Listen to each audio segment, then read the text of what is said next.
We are just over 1 week away from the release of Rogue One, and I for one cannot wait. So while we count down to the special day itself, let's check out the most interesting facts and trivia surrounding the first in a line of massively hyped Star Wars spin-off movies, Rogue One, a Star Wars story. Number 10. The first anthology film. Rogue One, a Star Wars story is the first of many planned spin-off Star Wars films. The other two so far are the Han Solo standalone movie, set to be released May 25, 2018, and a yet untitled project that will hit cinema screens in 2020. Each spin-off will bridge the gap between the new trilogy movies, so episodes 7, 8 and 9. This means that we will have a new Star Wars film every year up until at least 2020, but there may well be more if the anthology films are successful, meaning it's imperative for Rogue One to exceed expectations, or at least deliver a solid product. Number 9. The power of social media. Star Wars superfan Neil Hanvey couldn't wait to watch Rogue One. Unfortunately, he was terminally ill and sadly would not live to see the movie in theatres. However, his last wish to view Rogue One early was granted following a huge social media campaign. Rogue One's creators allowed him to watch a special preview version of the film as a result. Neil passed away at the age of 36. Number 8. Possibly no opening crawl. What's more iconic than the opening text of "A long time ago in a galaxy far, far away"? Of course, it's the screen crawl. Every Star Wars movie uses this storytelling device to begin proceedings, informing the audience of the events which took place prior to the film's beginning. However, Rogue One may forgo the screen crawl entirely. The reason for this is due to the opening crawl's association with the main saga, according to Lucasfilm president Kathleen Kennedy. The crawl and some of those elements live so specifically within the saga films that we are having a lot of discussion about what will define the standalone Star Wars stories separate and apart from the saga films, so we're right in the middle of talking about that. Unfortunately for our Star Wars fans, Kathleen has since further alluded to the decision to remove the iconic opening crawl.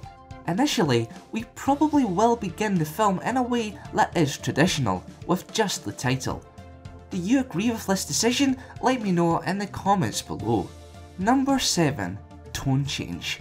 Rogue One has been labelled as both a war film and a heist film, and already feels really gritty and darker than most of its predecessors.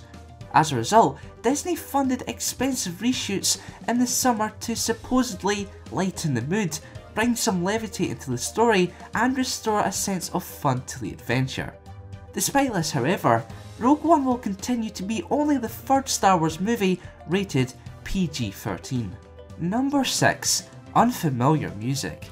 Just as Rogue One will be the first gritty heist movie set in the galaxy far, far away, it will also be the first Star Wars film not to be scored by John Williams.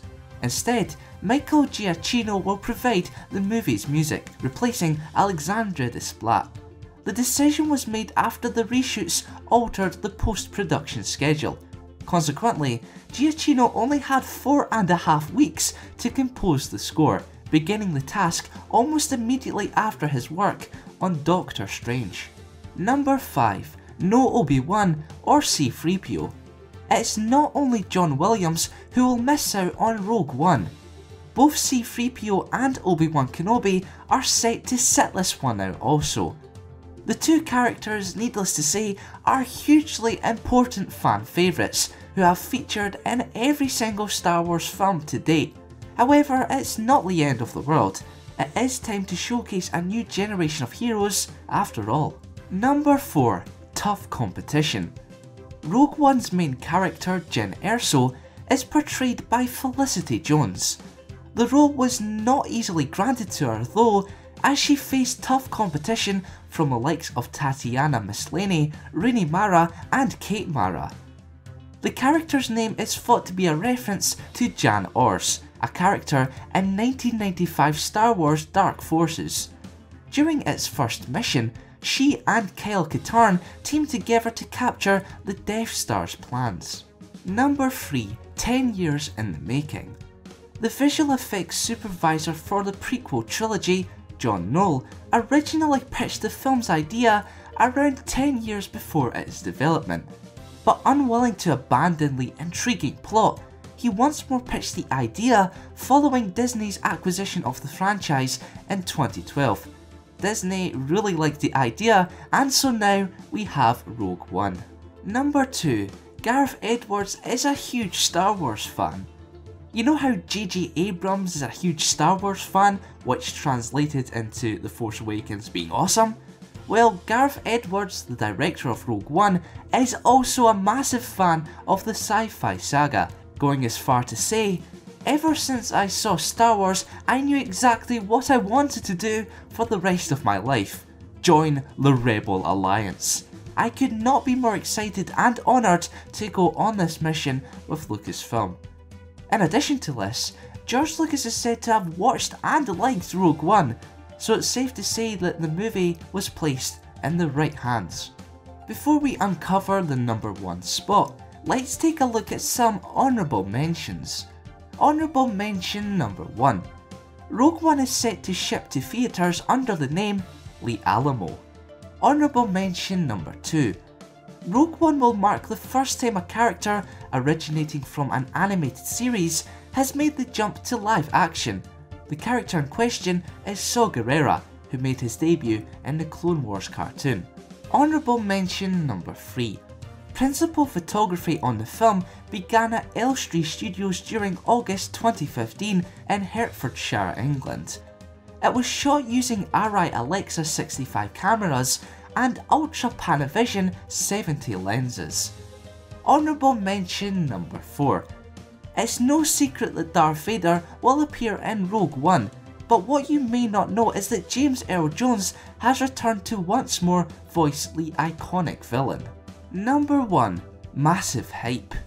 To some people, Rogue One doesn't seem as big a deal as The Force Awakens.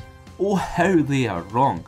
Within just 24 hours of the pre-sale for tickets, the anthology film outsold 2016 blockbusters such as Suicide Squad, Deadpool and Doctor Strange. What's more, while Fandango claimed they sold hundreds of thousands of tickets within minutes of going on sale, and huge traffic crashing a number of websites, IMAX report that Rogue One is their second highest day of pre-sales, only behind its big cousin, The Force Awakens. If those statistics weren't crazy enough, North American box office projections have the film grossing $100 to $150 million in its opening weekend. The hype is real. So there we have it, the top 10 Rogue One facts. Did any surprise you? And did you struggle at all purchasing tickets? Let me know in the comments below. Thanks for watching, and for more Rogue One related content, keep it locked here to the Kingsons. Rogue One is right around the corner.